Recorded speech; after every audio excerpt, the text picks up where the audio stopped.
이 1, 2절만 봐도 벌써 에베소의 말씀이 어떤 말씀인가가 딱 마음속에 이제 들어오잖아. 제 설교를 하도 많이 들어서 성경, 어떤 성경을 딱 읽으면 이 말씀의 핵심 포인트가 뭔가.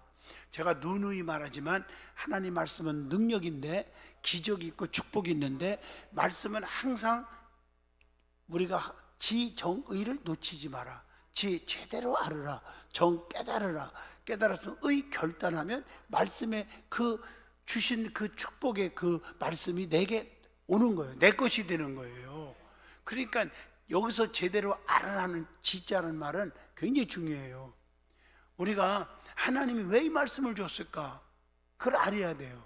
그런데 읽다 보면 모든 말씀들이, 제가 설교를 여러 번 들은 분들은 어머나 성경 이렇게 읽으면 벌써 어느 구절이 간에 하나님의 뜻과 섭리가 발견돼야 돼요. 그렇지 않으면 성경을 헛수고한 거예요. 잘못 읽은 거예요. 이해하셨죠? 오늘 말씀, 자 여기서 1절에 보면, 보세요. 1절만 띄워보세요. 1절만 딱 보면은 이게 무슨 얘기요?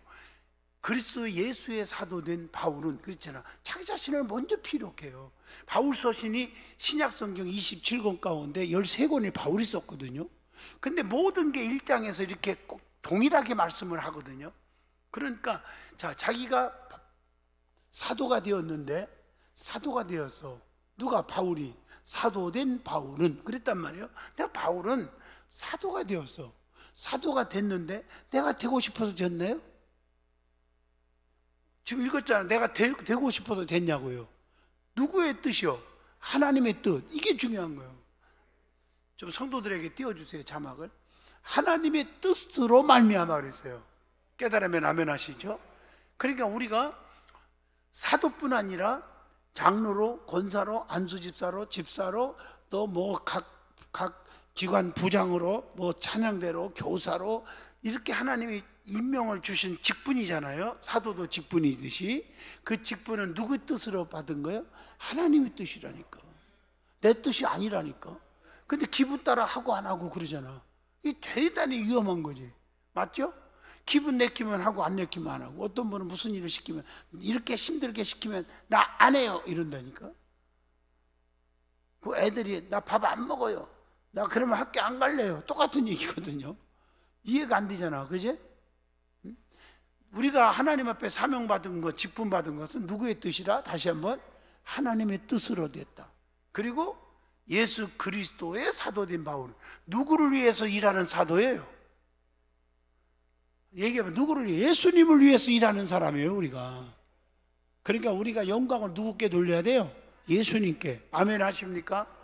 이걸 잊어먹으면 안 돼요. 그래서 살아도 주를 위해서 살고 죽고 먹든지 마시든지 하나님 영광. 그게 우리의 몸은 내 것이 아니고 하나님 것. 이게 하나님 영광을 위해서 살아야 할 몸이란 말이에요. 이걸 여기서 1절에서 간단하지만 엄청나게 우리에게 도전을 주잖아요. 그러면서 2절은 뭐예요? 자, 이런 바울이 하나님의 뜻 가운데서 예수님을 위해서 자기가 사도로 직분을 받았는데 1절이에요. 그죠? 2절에서는 뭐예요? 그렇기 때문에 나는 하나님이 주신 직분자로서 남을 책망하고 저주하고 막 이런 게 아니라 남에게 축복을 하는 거야. 믿어지면 아멘. 그래서 하나님 우리 아버지와 예수 그리스도로부터 은혜와 평강이 너에게 있을지어다. 자, 2절만 봐도 벌써 딱 와닿는 게 뭐예요? 바울이, 여러분들에게 바울 개인이 축복이 아니요, 바울이 평강이 너에게 있을지어다 하고 축복을 했지? 근데 바울이 축복한 거예요? 누가 축복했어요? 우리 하나님 아버지와 주 예수께서. 좀 아멘 좀 크게 하면 안 돼요? 장향희 목사가 지금 여러분에게 치료받을지어다 선포하는 거예요. 자, 고침받을지어다, 문제 해결받을지어다, 잘 될지어다, 행복할지어다, 복을 받을지어다, 이렇게 했을 때 제가 복을 주는 거예요? 누가 주는 거예요? 하나님 우리 아버지와 예수 그리스도께서 복을 주는 거란 말이에요. 이걸 잘못 해석하면은 자기가 막, 대개 보면 교인들이 많이 모이고 막 어쩌다 보면요, 목에 힘이 들어가면 마치 자기가 무슨 저주하고 축복하고 하는 고난이 막 있는 것처럼, 이런 분들이 있잖아. 그러다가 이단에 빠지고 삼천포로 빠지고 사이비 집단이라고 하고 막 이러는 거예요. 나는요, 약어 가지고 아유 그런 소리 안 듣지. 지금도 내가 설교할 때 그 소리 들을 거예요? 안 듣잖아요. 내가 지금 여러분 선포해도 누가 주시는 거다? 하나님, 우리 아버지와 예수 그리스도로부터, 그분 누구요? 위에 계신 분이잖아.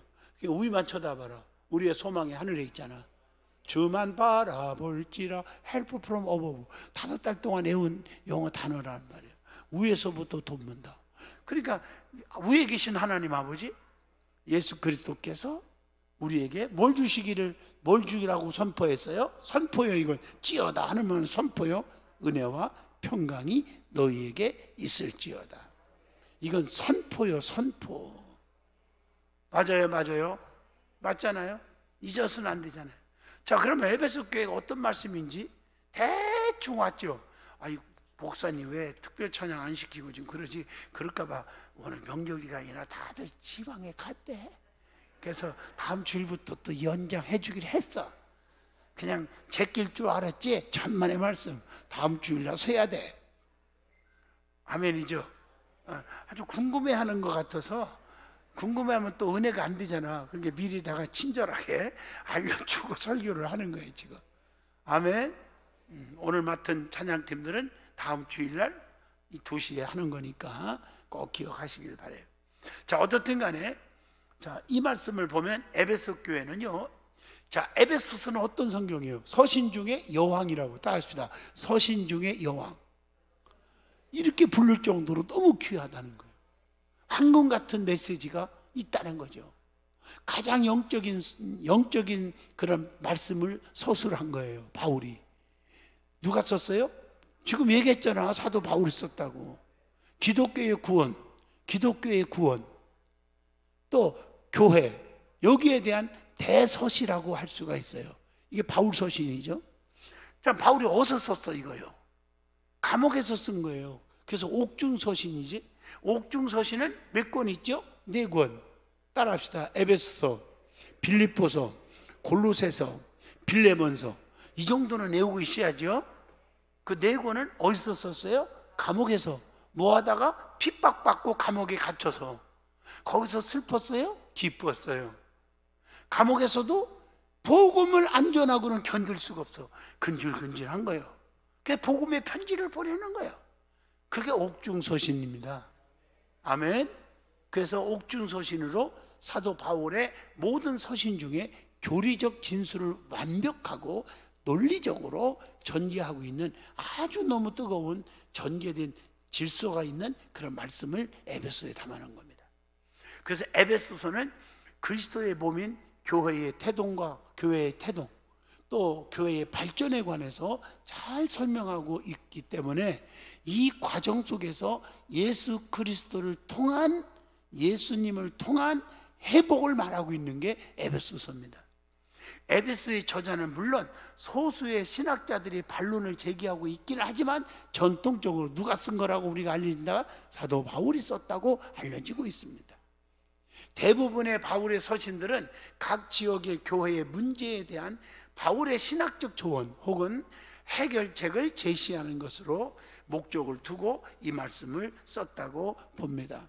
그러나 에베소서는 교회의 문제에 대한 언급이 없고 교회를 통한 하나님의 섭리와 하나님의 그 간절한 계획을 잘 설명하고 있다는 것. 에베소서는 하나님의 그 선택, 화해, 그리고 교회, 그리스도의 삶. 자, 몇 가지요? 다시 한번 합니다. 하나님의 뭐요? 선택. 왜 화면이 적어요? 하나님의 뭐? 선택. 여러분, 하나님이 선택해서 여기 앉아 있어요.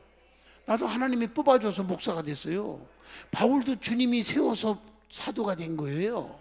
이해가 되시면 아멘. 네? 맞죠? 하나님의 선택. 그 다음에 화해. 사랑이죠, 화해가. 아멘. 화해할 줄 모르면 안 돼요. 그 다음에 뭐요? 교회.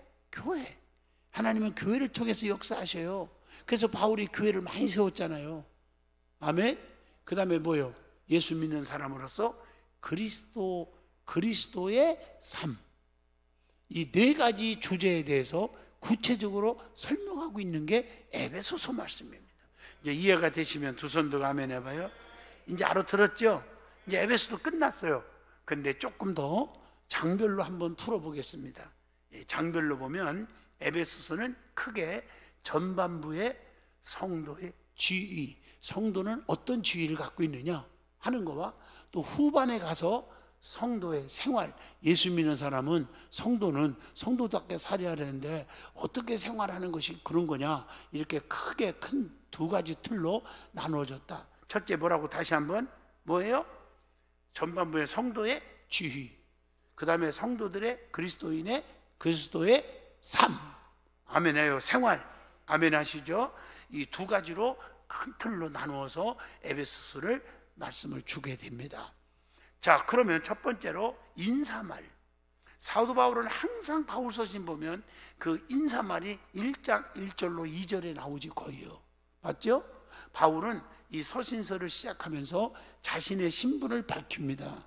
사람들은 자기를 안 밝히려고 그래. 떳떳하지 못해서 그렇지. 신분을 밝히며 편지의 수신자인 에베소 성도들을 축복합니다. 나는요, 어디가나 감추지 않아요. 목사다고 해요. 내가 잘했죠? 한 번은 비행기를 탔는데 옆 사람이, 남자분 한 분이, 연세가 많은 분이 앉아서 내가 이렇게 예수를 믿습니까? 하면서 명함을 딱 줬어. 나는 목사입니다. 그러고 얘기했어요. 그랬더니 명함을 주는데 대기업 그룹의 회장이더라고. 나도 비행기 타면 존자를 주잖아. VIP라. 하면 안 하죠? 그분도 VIP인가 봐. 앞에 앉았어. 그러면서 교회 장로님이더라고요. 아멘 해요. 그러면서 세상에 내리자마자 맛있는 거 사주더라니까. 그래서 목사라고 밝히는 바람에 얻어먹었어. 특히 KTX 타면, 지금은 코로나 시대라 이렇게 뭐 맛있는 거 이렇게 끌고 다니면서, 나는 저도 이제는 안 먹지만은 옛날 얘기, 지금은 이제 내가 이제 야채 과일 중심으로 먹는데, 옛날에 내가 좋아했잖아. 계란도 막 한 번에 막 10개씩 먹었다니까.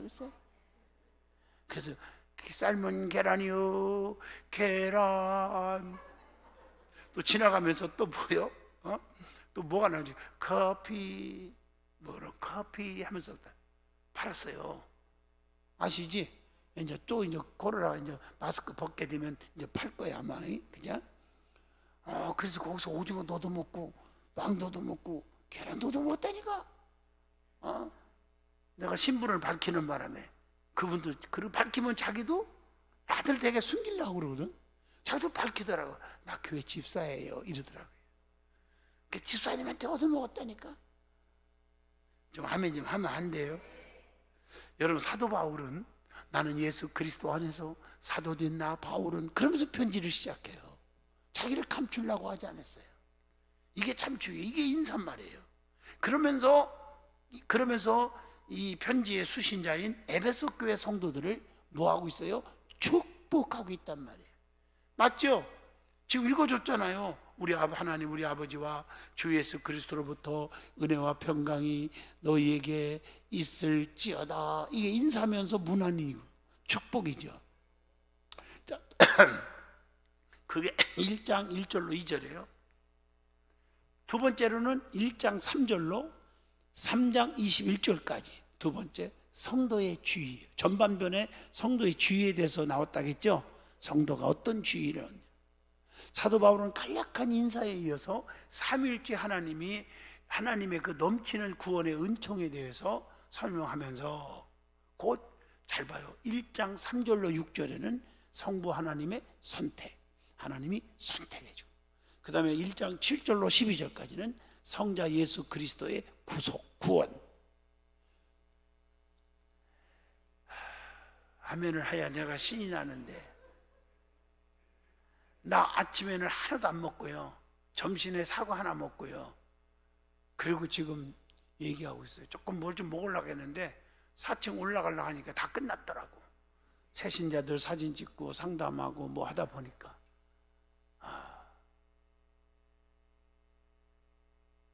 그래서 나는 소리가 굉장히 크게 들리잖아요. 목소리가 크잖아요. 에? 막 크잖아요. 근데 여기 이렇게 소리가 작아요. 또 이렇게 좀 웃어봐요. 다시 한번 1장 3절로 6절까지 성부 하나님의 선택. 아까 얘기했죠. 1장 1절로 2절은 인사고요. 그 다음에 7절로 12절까지는 성자 예수님의 구원, 구속에 대한 얘기. 그리고 1장 13절로 14절까지는 성령의 인치심. 할렐루야. 성령의 인치심에 대해서. 여러분 제목만 들어도 은혜가 되잖아요. 하나님의 구원의 은총에 대해서 삼위일체에 입각해서 설명한 사도 바울이 이후에 성도들이 하나님을 알게 해줄 것을 간구하는 기도를 또 간절히 드립니다. 바울은 이 기도를 통해서 예수 그리스도 이전에 인간의 상태, 즉 죄인이었던 우리에 대해서 2장 1절로 2절에 설명을 자세히 합니다. 이후에 그리스도를 통해서 하나님의 뭐가 됐어요? 자녀가 됐잖아. 예수님을 통해서 우리가. 그전에는 죄인 중에 괴수 같은 우리들인데, 맞죠? 하나님의 자녀가 된 우리에 대해서 또 설명을 합니다. 이것을 통해서 사도 바울은 그리스도인이 된다는 것이 어떤 의미를 가지게 되었는지, 그것이 얼마나 큰 은혜인지를 설명합니다. 여러분들이 성도님 이 말 들을 때 감격이 없어요? 아직도 모르는 거예요, 여러분들. 성도는 하나님의 백성, 천국 백성. 얼마나 멋있는 용어입니까? 그 그리스도인이 되었다는 거. 아무거나 그리스도인이 아니잖아요. 예? 안디옥 교회가 성령 받고 나서 변화된 다음에 비로소 그리스도인이라 부르기 시작했더라, 이렇게 됐잖아요. 아무거나 부르는 게 아니에요, 이게요. 바울은 그리스도를 통해서 교회 안에서 유대인과 이방인이 화평하게 되었고, 이 모든 것이 그리스도를 통한 화평이라고 말을 하고 있잖아요. 성도는 그리스도를 통해서 서로 연결하여 연합하며 동시에 주님의 몸된 교회는 이 모든 신비한 연합을 가능하게 하신다는 것. 자, 그 다음에 세 번째입니다. 세 번째는 성도의 삶에 대해서 이제 나옵니다. 후반기는 성도의 생활, 성도의 삶이라고 얘기했잖아요. 첫 번째는 성도의 지위에 대해서 지금 얘기했고, 그래서 에베소서는요, 이 에베소서는 이게 4장 1절로 6장 24절까지 다 나오는데, 이 마지막인데, 성도의 삶에 대해서 에베소서를 읽어보면 교리 부분과 행위 부분, 이렇게 해야 된다, 이 법도 같은 거, 이런 것들을 말하면서 행위 부분, 우리는 어떻게 실천해야 될 건가, 어떻게 살아야 될 건가 하는 행위의 부분이 4장 1절을 기점으로 해가지고 명확하게 구분시켜 줍니다. 여러분 1절을 한번 보면 이렇게 돼 있죠. 그러므로, 같이 봅니다. 시작. 그러므로 주 안에서 갇힌 내가 너희를 권하노니 너희가 부르심을 받은 일에 합당하게 행하여. 자, 하나님이 부르심을 받은 일에, 부르심을 받은 일이 있잖아. 우리가, 나는 목사로서, 장로님은 장로로서, 성도는 성도로, 이렇게 부르심에, 거기에 어떻게 그 부르심의 일에, 맡겨진 일에 교만하지 말고 목에 힘주지 말고 합당하게 행하여. 목사나 장로나 성도들이 목에 힘주라는 말이 성경에 나와요? 없어요. 합당하게 행하여. 이게 중요하잖아요. 4장부터 6장까지 보면 1장 3장에서 언급한 하나님의 은혜에 대한 응답입니다. 은혜에 대한 응답으로서 나타나는데, 이것은 성도들에게 있어서 의무적인 측면보다는 복의 근거가 되고 동시에 믿음의 진실성을 확증해 주는 것으로 나타나고 있다는 겁니다. 그래서 바울은, 여기서 보면 사도 바울은 첫째, 새 사람으로서의 삶. 이전 것은 지나갔으니 보라 이제는 새 것이 되었도다. 뭔가 달라져야 할 거 아니에요? 새 사람으로서의 삶. 사도 바울 자체도 핍박자고 흉악한 자였지만 다메섹에서 예수 만나고 나서 사도 중에 사도로 새로운 삶을 살잖아. 세상으로 권력이 최고고 이렇게 살았던 삶이 예수만 자랑하는 삶. 감옥에 가도 좋아, 매 맞아도 좋아, 굶어도 좋아, 주님을 위한 삶으로 새 사람의 삶 아닙니까? 아멘? 그걸 얘기하는 거예요. 또 새 질서 안에서의 윤리, 질서를 지켜요. 윤리와 도덕을 지키라고요. 신앙생활 하면서 어른도 몰라보고 부모도 몰라보고 교회 안에서도 그런 분들 많아요. 함부로만 하고. 그러면 안 돼요. 그 다음에 빛의 자녀로서의 삶. 여러분, 빛은 뭐예요? 어둠이 없어지잖아. 빛이 딱 들으면 캄캄한 어둠이 환한 밝은 받게 되잖아. 그제? 또 빛이 뭐예요? 자기를 드러내지잖아요. 숨어 있을 때 드러나는 것을 의미하죠. 그 빛이 참 좋아요. 빛의 자녀예요, 우리는. 그럼 어떻게 살아야 하느냐? 어둡고 근심, 걱정, 불안, 조조, 낙심, 질병 이렇게 힘드는 자들에게 광명을 찾게 해주는 거예요. 예수 만나서 기쁨을 얻게 해주는 거예요. 행복한 삶을 살게 해주는 거예요. 그 다음에 성령 충만한 그리스도인의 삶에 대해서 말씀을 주고 있다는 거예요. 그래서 옛사람을 벗고 새사람으로 살아갈 것을 간절하게 바울은 권면을 하고 있는 것입니다. 이후에 바울은 그리스도인이 가정 안에서 아내로서, 그리고 남편으로서의 삶, 자녀로서의 삶, 부모로서의 삶, 또 세상에서는 종과 상전으로서의 삶에 대하여 어떻게 살아가야 하는지에 대해서 권면하잖아요. 종은 일하는 거예요. 여러분, 우리가 남아프리카 공화국 우리가 선교하러 갔을 때도 들었죠. 그리고 나서 우리 갔다 오고 나니까 그 무섭더라고. 사실은 좀 질서도 없고 위험하잖아요. 아시죠? 짐도 2개나 없어졌어. 우리가 갔을 때 공항에 내렸는데, 그런 동네에서 솔직히 말해서 그 뒤로 신문 난 거 아시죠? 거기는 5%가 백인들이 전 재산을 다 갖고 있어. 그 흑인들이 우리나라보다 GNP가 높아요. 그럼에도 불구하고 한 달에 $1 갖고 사는 사람들이 수두로 가거든요. 얼마나 비참해요? 무슨 말인지 아시죠? 그래서 그런지 그러다가 또 이를 사탕수수도 이렇게 비고 먹고 사는데, 그렇게 수만 평을 갖고 있는 주인에게 그래도 자기가 일해갖고 일거리가 있어서 일하고 먹고 사는데 잘했다 못했다 판단은 아닙니다. 그런데 그들이 합세해서 주인을 죽이고 저기 땅을 차지하고 그 신문 났잖아요. 그래서 주인이 살해당하고. 여러분, 종과 상전의 관계가 그래서 성경에 나와요. 아멘 하시면 아멘. 그래서 우리는 나는 종이다. 하나님 앞에는 종이야. 맞죠? 그게 하나님이 시키는 대로 살고, 이 땅에서도 일을 하면 종업원으로서, 직장으로 말하면 오너로서 저기 종업원들이라고 막대해도 안 되잖아. 요즘에 보면요, 전화를 걸으면은 이 전화는 녹음이 됩니다. 이 전화를 받는 사람은 그분도 소중한 그러면서 폭력적인 언어를 사용하시지 마시기를 바랍니다. 이 다 나오죠, 요즘에. 그런 세상이 됐어요. 함부로 말해서 안 되죠. 내가 교회 직분 받았다고 예를 들어서 교회학교 부장이 교사들에게 야, 그러면 되냐? 이러면 안 되죠. 안 돼요. 그러면 안 되죠. 우리가 세상의 주의가 아니에요. 사랑을 가지고 상전이라고 해서 함부로 해도 안 되고, 종이라고 해서 상전에 대들어도 안 되고, 질서를 지키는 관계를 사도 바울은 정립하고 있다는 것입니다. 이로써 바울은 그리스도인으로서 세상을 어떻게 살아가야 하는지에 대해서도 권면을 하고 있다는 것입니다. 자, 에베소서 말씀 은혜가 됐으면 하면 결론적으로 말합니다. 그 에베소서는 바울의 신학적 입장들을 잘 정리하고 있어서 바울의 신학의 요약 혹은 정수라고 여겨지기도 하는 말씀이에요.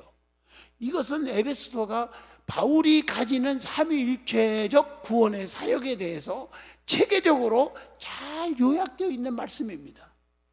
또 바울이 그의 인생의 마지막 지점에서 자신의 신앙을 정리하여 기록했기 때문에 그렇게 말하는 거죠. 자, 우리는 이 에베소서를 통해서 우리를 향한 하나님의 그 큰 은혜를 알 수 있고, 성도로서 세상을 살아가는 구체적인 방향성에 대해서도 알 수가 있다는 겁니다. 그러니까 에베소서 말씀을 통해서 우리를 구원하신 하나님께 어떻게 하고? 감사하고. 그런 거 할 수 있잖아요. 하나님의 은혜를 알고 또 감사하고, 성도로서 세상을 살아가는 구체적인 방향성에 대해서도 알게 해줬으니까 하나님 감사합니다. 이렇게 살아야 하잖아요. 아멘.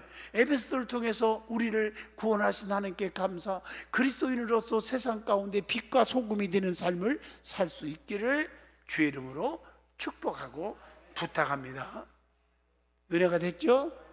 자, 기대가 되죠? 이제 한 장씩 이제 강해 설교를 다음에 시작할 테니까 저녁 예배 철야기도 빠지지 않기를 축복합니다. 기도합니다. 거룩하신 하나님, 은혜가 풍성한 은혜를 주셔서 감사합니다. 성령의 기름 부음을 주시옵소서. 예수님 이름으로 기도하옵나이다. 아멘.